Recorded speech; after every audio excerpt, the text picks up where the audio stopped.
सबसे पहले मेरा रिएक्शन था कि सबसे पहले पापा को बताऊं, क्योंकि उन्होंने सुबह से लेके रात को 3 बजे से लेके वो मैसेज करे जा रहे कोई अपडेट। सिलेक्शन हुआ तो खुशी के आंसू निकल गए, तो वो रोके नहीं रुक रहे थे। एंट्री किया तो मेरा पहला सवाल ही यही था कि अच्छा विकास, आप कविताएं लिखते हैं तो ये बताइए रामधारी सिंह दिनकर को राष्ट्रकवि क्यों कहा जाता है। जो बेसिकली जो मूवीज़ में बताया जाता है और जो मॉक इंटरव्यूज़ में होता है वो इंटरव्यू कम इंटेरोगेशन ज़्यादा होता है। छोटे गाँव में जहाँ से छोटे शहरों से लोग आते हैं तो उनके लिए यूपीएससी मतलब कलेक्टर होता है। मोस्ट प्रोबेबली चांसेस हैं कि आईपीएस मिल सकती है। कप्तान साहब बन गए हमारे ये तो अब कप्तान साहब कहने का अलग ही रुतबा है। वो अंदर से खुशी इतनी ज़्यादा होती है कि वो शब्दों में बयान नहीं हो सकती। देखो मैंने अपनी ज़िंदगी में कभी इतने कॉल देखे नहीं थे मेरे मोबाइल पे। 3-4 दोस्त तो ऐसे हैं जिन्होंने यहाँ तक कि कहने के तैयार हो गए कि हम शर्त लगाते हैं कि तेरा सिलेक्शन होगा 100%। क्या बात। नमस्कार, मेरा नाम रजत है और इस वक्त हम लोग दिल्ली के मुखर्जी नगर में हैं और मुखर्जी नगर में हमारी विकास से मुलाकात हुई। और इस मुलाकात का बैकग्राउंडर मैं बता दूं कि आज यूपीएससी का रिज़ल्ट आ गया है। 1016 लोगों का सिलेक्शन हो गया है। जो सालों की मेहनत थी उनका परिणाम आ गया है और विकास के चेहरे की मुस्कान ये बता रही है कि विकास सेलेक्ट हो चुके हैं। घर वालों ने जो सपना देखा था वो आज मुकम्मल हो चुका है। विकास भाई, पहले तो बहुत बहुत शुक्रिया और लल्लन टॉप की टीम की तरफ से आपको बहुत बहुत बधाई इस कामयाबी की। धन्यवाद सर। मैं तहे दिल से शुक्रिया अदा करना चाहूँगा लल्लन टॉप टीम का और आप मेरे सभी साथी लोगों का जिन्होंने मेरा इस जर्नी में साथ दिया। साथियों का जिक्र हुआ, एक साथी आपके बगल में बैठे हैं और आपके चेहरे की डबल मुस्कान उनके चेहरे पे। और ये होता है कि जब दोस्त कामयाब होता है तो असली खुशी दोस्त को होती है। क्या कहना है भाई आपका? बिल्कुल सर, होती हैं। क्योंकि एक ही होता है कि अपने साथ में जब साथ वाला बंदा निकलता है तो अपने को एक पुश मिलता है तैयारी में कि यार जब मेरा साथ वाला दोस्त निकाल सकता है तो एक तो उससे अच्छा फ़ायदा मिलेगा आगे पढ़ाई में, और साथ के साथ अपने अंदर कॉन्फिडेंस बिल्ड होता है कि यार अब तो हम भी निकाल लेंगे जब साथ में दोस्त ने निकाल लिया। और वो अंदर से खुशी इतनी ज़्यादा होती है कि वो शब्दों में बयान नहीं हो सकती। देखो सीधी सी बात ये तो उनका एक यूँ अलग ही फील होता है कि बस सिलेक्शन हो गया, इससे ऊपर हमें कुछ नहीं चाहिए था। क्योंकि फर्स्ट बार में लिस्ट में नाम देखना बहुत बड़ी बात होती है, वो भी इस गोल्डन एज में 23-24 साल की उम्र में। तो वो एक बहुत बड़ी उपलब्धि है हमारे लिए, हमारे दोस्तों के बीच में इसकी। तो विकास का नाम लिस्ट में आपने देखा या विकास को खुद पता चला? जी, मैं क्या है बार-बार हर 1-2 घंटे में अपडेट ले रहा था। 12 तारीख से चल रहा है ऐसा खेल, क्योंकि एक चैनल है वो हर दिन अपडेट डाल रहे हैं कि आ जाएगा, आ जाएगा, आ जाएगा। और आज फाइनली उसने पहले 12 बजे बोला था, तब भी मैं देख रहा था। लेकिन फिर 1 घंटे बाद के ब्रेक के बाद जब मीटिंग खत्म हुई, तो जैसे उसने डाली तब मैंने पहले फ़ोन मिलाया दोस्त इसको विकास को, तब फ़ोन लगा नहीं। फिर मैंने खुद को चेक किया, मैं कहा यार दिक्कत है कुछ क्या हो रहा है, क्या नहीं हो रहा? फिर पहले मैंने नाम सर्च किया। नाम सर्च करने के बाद सबसे पहले एक और विकास है, साथ में 2 दोस्त थे विकास, तो उसका क्या है कि उस दोस्त का बेचारे का नहीं हो पाया। तो फिर मेरे को अचानक से थोड़ा डर भी लगा। मैं कहा यार भाई एक बचा है, इसका तो होना चाहिए तो इसलिए फिर इसका जब देखा तो एकदम संतुष्टि मिल गई मेरे को। फिर तुरंत मैंने फ़ोन करके बताया, मैं कहा भाई हो गया सिलेक्शन, तू कहाँ है, कहाँ नहीं है तेरा फ़ोन नहीं आया मुझे अभी तक, कहाँ बैठा है? फिर कही हाँ यार, फिर इसने तुरंत लिस्ट देखी, इसका भी था ही सही, तुरंत अपडेट ले ही रहा था ये। फिर देखते हैं कि हाँ यार कि भाई हो गया, 672वीं रैंक है। तब तो क्या जाके रोल नंबर याद था आपको विकास का? नहीं सर, रोल नंबर उसमें इतनी मतलब हड़बड़ी में देखा था रिजल्ट मैंने कि रोल नंबर डालने के बजाय मैंने सीधा नाम डाला दोस्त का नाम डालना है, रोल नंबर क्यों डालना तो सीधा नाम डाल के सर्च किया। मैं कहा हाँ बस हो गया भाई, कोई दिक्कत नहीं है अब। तो विकास, सिलेक्शन होने के बाद जब जानकारी मिली सबसे पहले किसको फ़ोन किया, या लोगों को फ़ोन आ रहे थे, मम्मी पापा परेशान थे, कंटिन्यूअस कांटेक्ट में थे आप? जी, सुबह से ये माहौल बना हुआ था कि शायद आज रिजल्ट आ सकता है, तो उस वजह से बहुत चिंताएं थी। तो मैंने उन सबको परे परे करते हुए फ़ोन को साइलेंट करके मैं सो गया था। तो इसका कॉल आया, कॉल आने के बाद बताया कि you are selected in UPSC. तो सबसे पहले मेरा रिएक्शन था कि सबसे पहले पापा को बताऊं, क्योंकि उन्होंने सुबह से लेके रात को 3 बजे से लेके वो मैसेज करे जा रहे कोई अपडेट ऐसे ऐसे करके। तो मैंने सबसे पहले पापा को कॉल किया और फिर वो इमोशनल जो चीज़ होती है, तो उस समय सिलेक्शन हुआ तो खुशी के आंसू निकल गए, तो वो रोके नहीं रुक रहे थे। लेकिन उससे मज़ा दुगना हो रहा था कि भाई चलो फाइनली सेलेक्ट हो चुके हैं। तो हाँ, बहुत अच्छा लगा पहली बार इतनी कामयाबी देख के। तो अभी खुश हूँ और बहुत खुश हूँ। आगे सोच रहा हूँ कि इसे और दुगना किया जाए खुशी को, और प्रॉपर आईएएस मिल जाए तो मज़ा आए। कितनी रैंक आई है इस बार? जी, इस बार 672वीं रैंक आई है मेरी। 672 रैंक पे मतलब क्या मिल मिल सकता है, मतलब कौन सी डेजिग्नेशन मिल सकती है, क्योंकि अलग अलग कैडर्स हैं, अलग अलग सेक्टर्स हैं इसमें। जी, मैं एसटी कैटेगरी से बिलॉन्ग करता हूँ, तो मोस्ट प्रोबेबली चांसेस हैं कि आईपीएस मिल सकती है। तो अभी तक तो मुझे आईपीएस का ही लग रहा है, बाकी आगे अगर आईपीएस नहीं मिलती है, कोई और सर्विस मिलती है तो देखते हैं फिर उस विषय में। हमेशा से मतलब क्या चाहत थी जब तैयारी करना शुरू किया? तो आईपीएस बनना चाहा, आईएफएस बनना चाहा, आईएएस बनना चाहा, क्या सपना क्या था आपका? सर देखिए एक बात है कि छोटे गाँव में जहाँ से छोटे शहरों से लोग आते हैं तो उनके लिए यूपीएससी मतलब कलेक्टर होता है। हमारे लिए भी यूपीएससी कलेक्टर ही था, तो एसपी वेसपी कोई भी जो यूपीएससी से सिलेक्ट होता है हमारे लिए कलेक्टर है वो। तो एक शुरुआत में जो सपना देखा था वो देखा था कि कलेक्टर बनना है। कोई गोल फिक्स नहीं था कि आईएएस चाहिए, आईपीएस चाहिए, आईएफएस चाहिए। धीरे-धीरे बड़े हुए इस फील्ड में जब आए तो लगा कि नहीं कुछ जो फील्ड है जिसमें हम अच्छा कर सकते हैं, वो हमें चाहिए। तो मेरा खुद का जो मेन फ़ोकस है वो आईएफएस की तरफ है, इंडियन फॉरेन सर्विसेज़ की तरफ।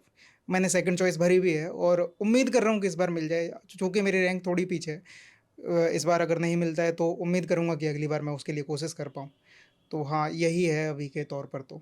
ऐसा कोई ख़ास तो नहीं सोचा है, लेकिन आईएफएस को तरजीह मैंने हमेशा दी है, बजाय अदर सर्विसेज़ के like IAS, IPS and all. मतलब जी। क्या इसके पीछे क्या रीज़न है कि आईएफएस ही जाना है कोई?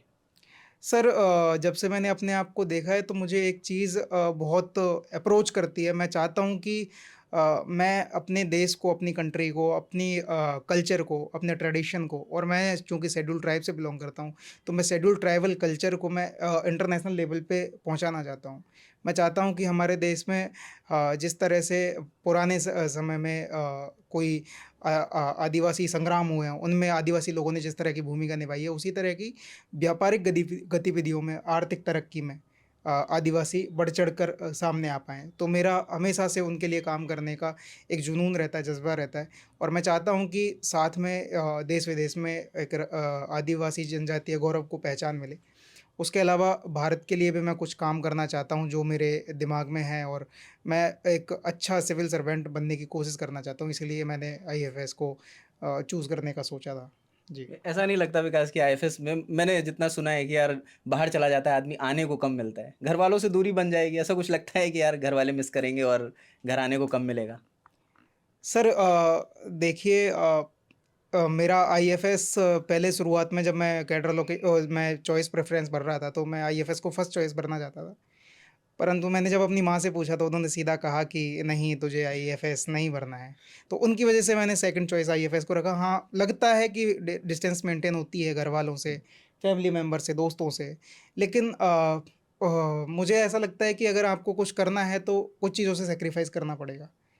हालाँकि काफ़ी लोग नहीं कर पाते, और चूँकि मैंने भी अपनी माँ की बातों को तरजीह दी है, इसलिए मैंने सेकंड चॉइस आईएफएस भरा है। तो हाँ, आपकी बात जायज़ है, मुझे लगता है कि थोड़ा वो डिस्टेंस तो हो ही जाती है घर वालों से, परिवार वालों से, दोस्तों से। जी। दोस्त, आप इनको किस पोजीशन में देखना चाहते हैं? आईएफएस बनाना चाहते हैं, आईपीएस बनाना चाहते हैं कि भाई आईपीएस रहेगा, भाई कहीं भी रहेगा, कॉल कर दी, कोई दिक्कत हुई तो भाई का फ़ोन काम करेगा? देखो, हमारे लिए सबसे पहले खुशी की बात ये थी कि लिस्ट में नाम आना तो चाहिए। ये सबसे इम्पोर्टेंट पहले मुद्दे की बात ये है। मुद्दा ये था कि पहले लिस्ट में नाम आना चाहिए। जी, हमारी खुशी इसमें थी कि जो दोस्त चाहता है वो मिले इसको। जी। लेकिन हम खुद चाहते थे कि पहले एक बार नाम आ जाए, फिर बाद में इम्प्रूवमेंट तो चलता रहता है। लेकिन ये क्या है, माइंड से बर्डन कम हो जाती है। बैकअप सोचना बंद हो जाता है कि अपने अब बैकअप कुछ नहीं सोचना, अब जो मिल गया वो एकदम एक हाई लेवल की पोस्ट मिली है पूरी इंडिया में, वो चाहे कोई सी मिले। अब यूँ है कि अब जैसे कप्तान साहब बन गए हमारे ये क्या बात है! तो अब कप्तान साहब कहने का अलग ही रुतबा है और राजदूत कहने का भी अलग ही रुतबा है। जब राजदूत बनेंगे तो वो ओहदा भी अलग होगा। अब ये है कि उसके लिए इम्प्रूवमेंट करने का समय है इनके पास, और एक फ्री माइंड से बच्चे से तैयारी कर सकते हैं। तो हम तो चाहेंगे जिसमें मेरा दोस्त सेटिस्फाई होगा उसके लिए प्रिपरेशन कर सकते हैं आगे, और बाकायदा करनी भी चाहिए जब इच्छा है तो। बिल्कुल। अपने दर्शकों को बता दें कि विकास की उम्र महज़ 23 साल है, कि मतलब अभी-अभी हम पढ़ के निकले और अभी-अभी हम आईपीएस बनने वाले हैं, या जो भी इनको पोजीशन मिले, जो भी इन्हें कैडर मिले। तो ये विकास बड़ी बात है। बस अब जानना चाहते हैं कहाँ से शुरुआत हुई? कैसे आप, जैसे आपके दोस्त ने बताया कि आप इंजीनियरिंग बैकग्राउंड से इंजीनियरिंग कर रहे थे, फिर कहाँ से शुरुआत हुई? किसी को देख के इंस्पिरेशन मिली या पहले से ही आइडिया क्लियर था? सर मुझे पढ़ाई के समय में सिर्फ़ पढ़ना मेरा फ़ोकस था। घर वालों ने मुझे डायरेक्शन दी थी कि तुम्हें ये करना है, इसमें अच्छा स्कोप है। तो उन्हीं को मैं फ़ॉलो करते रहा। जब मैं 10th क्लास में चूँकि मेरी परसेंटेज अच्छी बनी थी, तो मेरे घर वालों ने मेरा फाउंडेशन में एडमिशन करवाया जेईई के लिए। मैं जेईई की तैयारी करने गया तो माइंड में एक चीज़ उन्होंने बिठाई थी कि यहाँ पे तुम्हें आईआईटी, एनआईटी की तरफ जाना है। तो मैं आईआईटी, एनआईटी की तरफ गया, तो मेरा एनआईटी दिल्ली में इलेक्ट्रिकल इंजीनियरिंग में मैंने एडमिशन भी लिया। उसके पश्चात मेरे पिताजी ने मुझसे कहा, और मेरे ताऊ जी एक्चुअली सिविल सर्वेंट हैं ऑलरेडी। तो उनको देखकर भी कहीं न कहीं लगता था कि नहीं यार, अगर हम में कैलिबर है, हम में मादा है तो हम कर सकते हैं, हमें क्यों ना एक प्रयास देना चाहिए उस चीज़ के लिए। तो पिताजी ने कहा और जैसा मुझे लगता है कि मुझे अंतरात्मा से अंदर से भी लगा कि भाई मैं एक प्रयास तो दे ही सकता हूँ इस चीज़ के लिए, तो क्यों ना मुझे ये देना चाहिए। तो उसके पीछे फिर 1 साल, 2 साल की मेरी मेहनत रही है और वो प्रिपरेशन के फ़ेज़ में पहले से लगभग डिसाइड सा ही हो गया था, क्योंकि मैं जब कॉलेज में था तो मेरे घरवालों का भी क्लियर कट माइंड था कि एक बार के लिए ट्राई करना चाहिए। तो फिर मैंने उसका ट्राई दिया और आज मैं आपके सामने बैठा हूँ। तो मुझे तो लगता है कि वो एक स्टेप जो मेरे द्वारा लिया गया था, मेरे लिए तो काफ़ी सही साबित हुआ है। तो मुझे लगता है कि वो प्री डिटर्मिनेशन और प्री डिसाइडेड थिंग कह सकते हैं हम, और साथ में ये भी कह सकते हैं कि थोड़ा-सा जुनून और जज़्बा, तो उसी के आधार पर बैठे हैं सर। विकास ये भी कहते हैं कि जिसने इंजीनियरिंग कर ली वो कुछ भी कर लेगा, ऐसा कहते हैं लोग। मतलब मैं ये नहीं कह रहा कि मैंने इंजीनियरिंग करी इसलिए मैं कह रहा हूँ, ऐसा कहते हैं क्योंकि इंजीनियरिंग में क्या होता है कि अक्सर ऐसा होता है कि हम एक रात पढ़ते हैं और एग्ज़ाम लिखने चले जाते हैं। क्या आपका भी वही दौर रहा था? अगर रहा तो वो चीज़ें क्या काम आई तैयारी में? जी, एग्ज़ैक्टली, एक मैंने कोट कहीं पढ़ा था कि an engineer engineer can do each and everything in life. वही। तो जैसा आपने बताया कि एक रात पहले स्टडी करके और एग्ज़ाम क्लियर करना, तो ऑब्वियसली मतलब इन एनआईटीज़, आईआईटीज़ और व्हाटएवर इन इंजीनियरिंग कॉलेज कोई भी जैसा हो, तो उनमें ऐसा होता है कि मोस्टली लोग यही फ़ॉलो करते हैं, जो आपने बताया जी। कि एक रात पहले पढ़ेंगे, फिर एग्ज़ाम क्लियर करके आएँगे। मैंने भी वही किया है, मेरे लगभग 7 सीजीपीए के समथिंग बने हैं और उसमें कोई दिक्कत हुई भी नहीं है। एक स्मार्ट वर्क का एक थोड़ा बहुत हैबिट आ जाती है काइंड ऑफ, कि अगर मुझे पता है कि ये टॉपिक इम्पोर्टेंट है, तो मुझे इन पर तरजीह देनी है ताकि मैं कल पास हो सकूँ, मैं थोड़े ठीक नंबर ला सकूँ। तो वही मेरे लिए मुझे लगता है कि इंजीनियरिंग बैकग्राउंड की वो सारी चीज़ें और किस तरह से प्रेशर को हैंडल किया जा सकता है, क्योंकि एक रात में पढ़ के तुम एग्ज़ाम क्लियर करने वाले हो सेमेस्टर की, तो मेरे बैक ना लगे। वो चीज़ों को क्लियर करने की जो क्षमता है तुम्हारे अंदर, जो एबिलिटी है, मुझे तो इंजीनियरिंग ने सिखाई है, बाकी लोगों का मुझे नहीं पता। लेकिन मैं मानता हूँ कि मुझे इंजीनियरिंग ने सिखाई है और उस चीज़ से हुआ ये कि मैं प्रेशर को हैंडल करना सीख गया, मैं अपनी चीज़ों को मैनेज करना सीख गया, मैं समय को मैनेज करना सीख गया और मैं क्लियर कट शॉर्ट तरीके से स्मार्ट वर्क करना सीख गया, जहाँ तक मुझे अपने आप में लगता है। तो वो कहीं न कहीं पूरी तरह से इंजीनियरिंग की देन है और उसी के आधार पर मैंने अपनी प्रिपरेशन को यहाँ पे स्टार्ट किया था, यूपीएससी की प्रिपरेशन को। और मैं मानता हूँ कि जो यूपीएससी की प्रिपरेशन में मेरे लिए सबसे जो महत्वपूर्ण बात रही है, मेरे बैकग्राउंड में जो सबसे महत्वपूर्ण जी। बात रही है, वो ये रही है कि मैं एक इंजीनियर हूँ। मैं इस बात से कतई दो राय नहीं रखता। मेरा इंजीनियर होना मेरे लिए अपने आप में एक शायद इस फ़ील्ड के लिए एक अ, वरदान सा बन के सामने आया, मुझे ऐसा लगता है। तो ये जी। पहला अटेम्प्ट था आपका? जी, मेरा ये सेकंड अटेम्प्ट था होने को तो। पहला अटेम्प्ट मैंने कॉलेज से पास आउट होते ही दिया था, ह्यूमैनिटीज़ का कोई आइडिया था नहीं, तो उसमें मैं फ़ेल हो गया, प्री मेरा क्वालीफाई नहीं हुआ। आफ्टर दैट मेरी अभी कोचिंग कंप्लीट हुई मार्च 2023 में। उसके बाद मेरा सीरियस पहला अटेम्प्ट था, वैसे दूसरा अटेम्प्ट था। तो इसमें जी। बिकॉज़ इस इंटरव्यू का बड़ा हुआ रहता है कि यार बहुत फ़िल्मों में हमने तो देखा है, हम तो कभी इंटरव्यू पैनल में गए नहीं, कि जी, वो एकदम अंधेरा सा कमरा होता है, आप एंटर लेते हैं और सामने जी। हेड बैठा रहता है, जो उस बेंच या सीट जो भी कहते हैं उसको, चेयरमैन बैठा रहता है इसका। तो क्या कुछ वैसा अनुभव था या बिल्कुल तैयार थे कि जो होगा अब देखा जाएगा, अब क्या है? सर, पहली बात तो ये कि जो मॉक इंटरव्यूज़ वगैरह या मूवीज़ वगैरह में दिखाया जाता है कि एक राउंड टेबल पे सारे बैठे हैं या फिर एक बड़ी सी चेयर लगी हुई है, उसके सामने तुम बैठे हो और तुमसे क्वेश्चंस पूछे जा रहे हैं, क्वेश्चंस दागे जा रहे हैं जी। एक्चुअली। तो बेसिकली जो मूवीज़ में बताया जाता है और जो मॉक इंटरव्यूज़ में होता है, वो इंटरव्यू कम इंटेरोगेशन ज़्यादा होता है, काइंड ऑफ कि हम तुम्हारी बाल की खाल निकालेंगे, ग्रिल करेंगे, जी। है ना? लेकिन जो मैं हकीकत जो इंटरव्यू था मेरा, राज शुक्ला सर का बोर्ड था, तो वो शुक्ला सर अकेले चेयर पे बैठे हुए थे, बाकी 2 लोग उनके बगल में दीवार से सट के बैठे हुए थे, 2 लोग मेरी बगल में दीवार से सट के बैठे हुए थे। लेकिन पूरा माहौल ऐसा था कि जाते ही सबसे पहले नर्वसनेस को ख़त्म किया उन्होंने, कूल डाउन किया और अच्छे से शुरुआत में जब एंट्री किया तो मेरा पहला सवाल ही यही था कि अच्छा विकास, आप कविताएँ लिखते हैं, तो ये बताइए रामधारी सिंह दिनकर को राष्ट्रकवि क्यों कहा जाता है? जो कि एक नॉर्मल आदमी भी बता सकता है। मुझे लगता है कि ऐसे क्वेश्चन पूछना और ग्रिल नहीं करना और अपने क्षेत्र से पूछना, डेप्थ से क्वेश्चन पूछना अपने आप में नर्वसनेस को कम करने के लिए काफ़ी हैं। और हिंदी माध्यम हो या अंग्रेजी माध्यम हो, तुम्हारी नर्वसनेस को ख़त्म करता है। रियल इंटरव्यू जो होता है उसमें ख़त्म की जाती है तुम्हारी नर्वसनेस।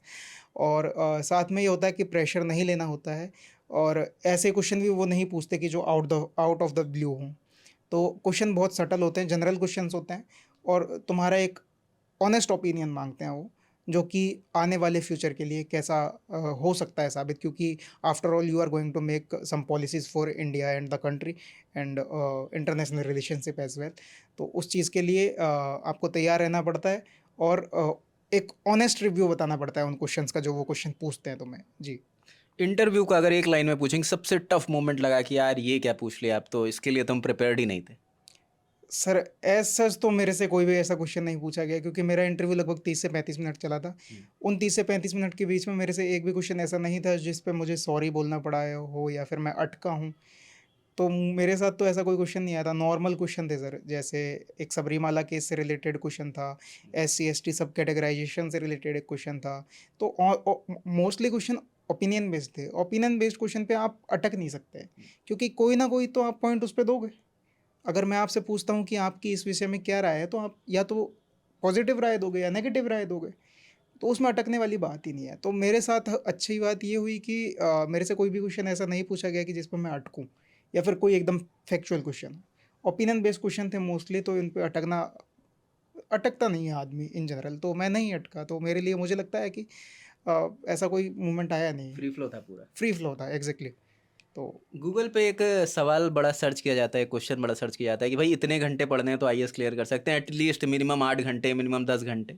तो ऐसा कुछ होता है या खाली हाइप बना रखी है लोगों ने? सर मेरा पढ़ने का तरीका थोड़ा अलग है। हो सकता है कि लोगों का 12-12 घंटे पढ़ के सिलेक्शन होता हो या 6 घंटे पढ़ के भी सिलेक्शन हो जाता हो। मेरे साथ थोड़ा उल्टा सीन है सर, कि अगर मुझे पढ़ना होगा तो मैं थ्रू आउट द डे या फिर पूरे टाइम लगभग 10 से 12 घंटे पढ़ लूँगा। अगर मेरा पढ़ने का मन नहीं होगा तो मैं 15 मिनट भी नहीं पढ़ पाऊँगा। मैं मूवीज़ देखूँगा, वेब सीरीज़ देखूँगा।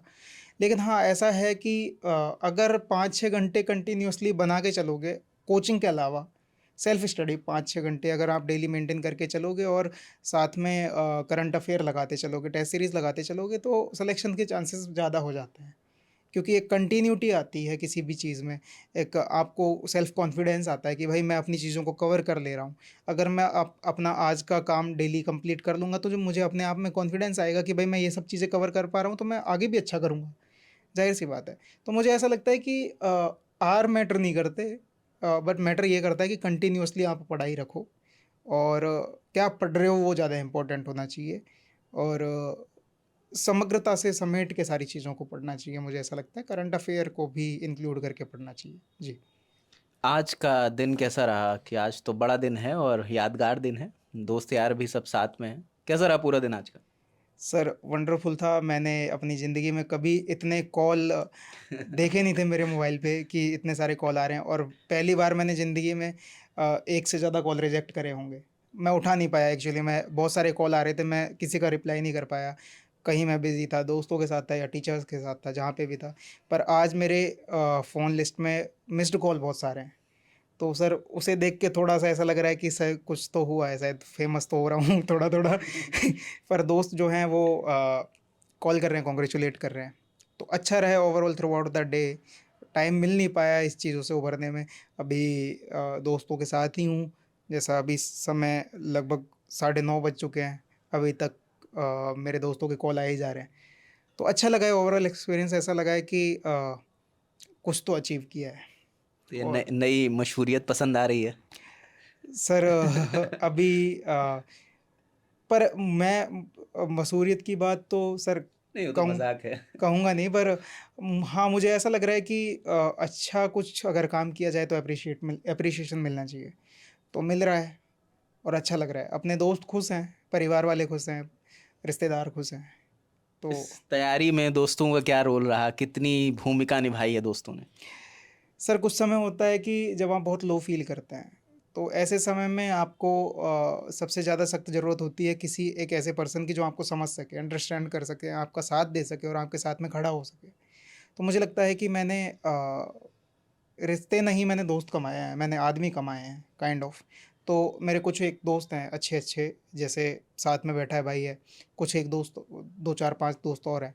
तो उनको लेके मुझे ऐसा लगता है कि वो मेरे लिए बहुत मायने रखते हैं। उन्होंने मेरे को हर वक़्त में सँभाला है, और अगर मैं कभी लो फ़ील करता हूँ तो मेरे को मोटिवेट किया है कि भई नहीं, तू कर सकता है, तू अच्छा करेगा। और वो मेरे में भरोसा दिखाते हैं शुरुआत से लेके। 1-2 दोस्त 3-4 दोस्त तो ऐसे हैं जिन्होंने यहाँ तक कि कहने के तैयार हो गए कि हम शर्त लगाते हैं कि तेरा सिलेक्शन होगा क्या 100%। बात है। पर अच्छी ऐसा देख के अच्छा लगता है कि कोई अपने आप हमारे ऊपर इतना भरोसा दिखा रहा है।